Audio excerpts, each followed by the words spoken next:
Right, and you were saying that one or two other characteristics were necessary. Mm-hmm.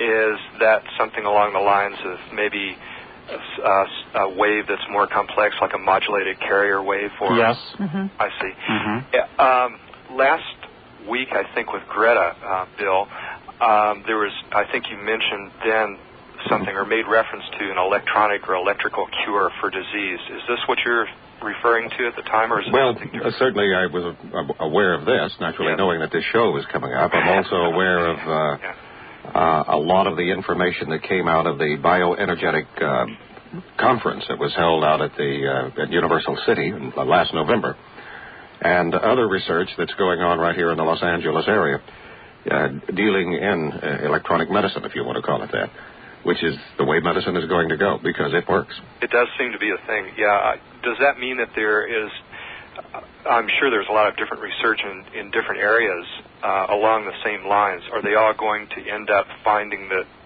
there is one common frequencies or way of doing this to effect a cure?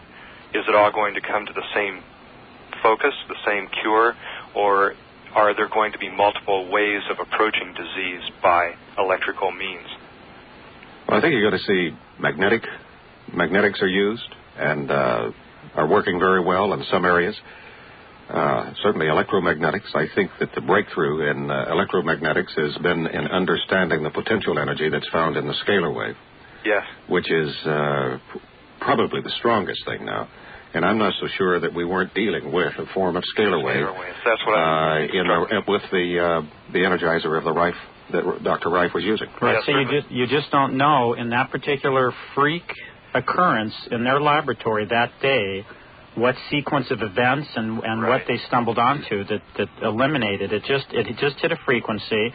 And again, from that letter, they had a multitude of different viruses and bacteria that they were working with at the time. And it was just kind of humorous, because when you go and you read the old letters from people who do not expect it to be public record, they were just writing matter of fact. And the individual writing the letter said, we pinched ourselves to see if we were all alive or if we had died, because they looked and all the animals, they started running immediately tests, all their slide, everything was completely altered.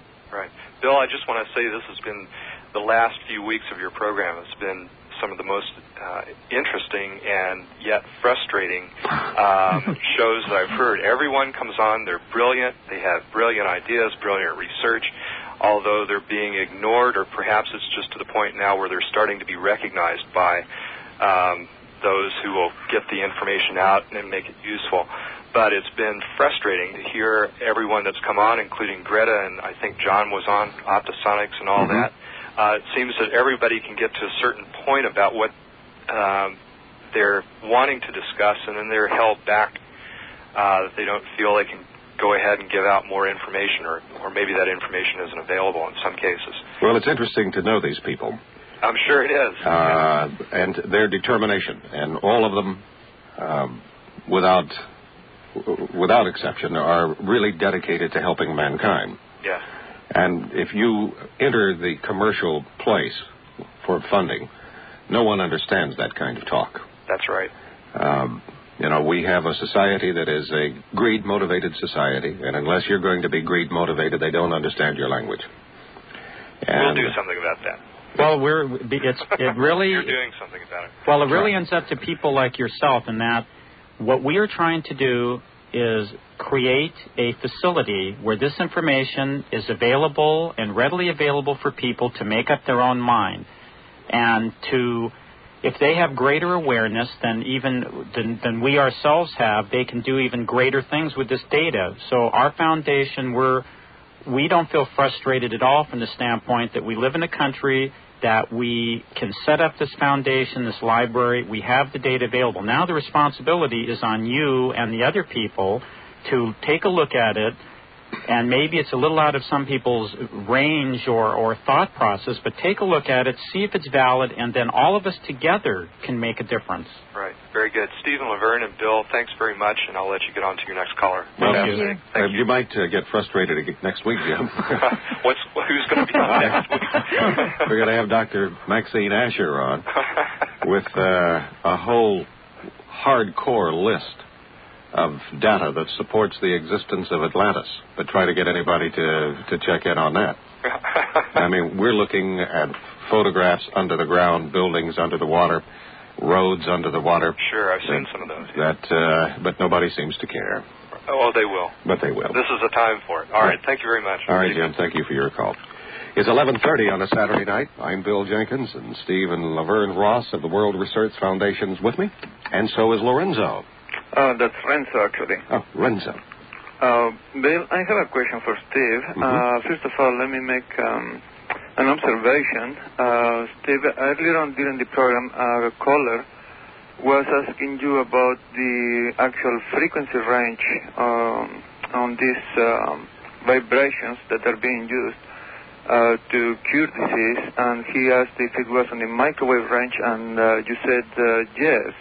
Let me remind you that during the time when Lee DeForest was making vacuum tubes, he didn't even dream that microwaves could exist. I am kind of interested in finding out what kind of range was it that they were using. Was it on kilohertz, megahertz? I know it wasn't gigahertz. Can you specify more about these frequencies? Well, actually, to comment, one of the listeners was the one who said the microwave. We didn't say that. Your reply was yes. Maybe you didn't understand what he said.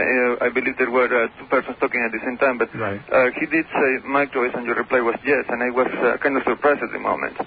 Well, Lee DeForest would have been surprised, too, as you mentioned. But there was a broad spectrum of frequencies. You would think on those viruses, the bacterias, that they would have been rather close in frequency, but it was in the radio wave frequency, a million cycles for some, 250,000 cycles for others. That's basically on the low megahertz. Right. Actually, the radio station where you are right now is 790 kilohertz. But see, you're dealing with the numbers that were on their work logs based on the device that they built at the time. What was the highest frequency that they were able to provide with this generator? I don't have any idea. We don't have any records on that. Oh, it's a pity. Yes, believe me, there's a lot that's a pity, yes. That's the reason that the research needs to be continued so deeply. And this is another reason why I'm glad you brought this up, that we're not running out willy-nilly making all sorts of statements and calling and crying for the donations to build something right away. We're trying to accumulate from as many areas as possible, as much data, so that we can revalidate this and have something that's performing and that is safe. And we're not going to run out, because you yourself, you're obviously very educated in this field. This is not an area that you start playing around with and hitting all sorts of frequencies. Well, we're bombarded by most of these frequencies every day. Right now, I am being bombarded by 790 kilohertz coming from KABC. Well, I hope it's a gentle bombardment there.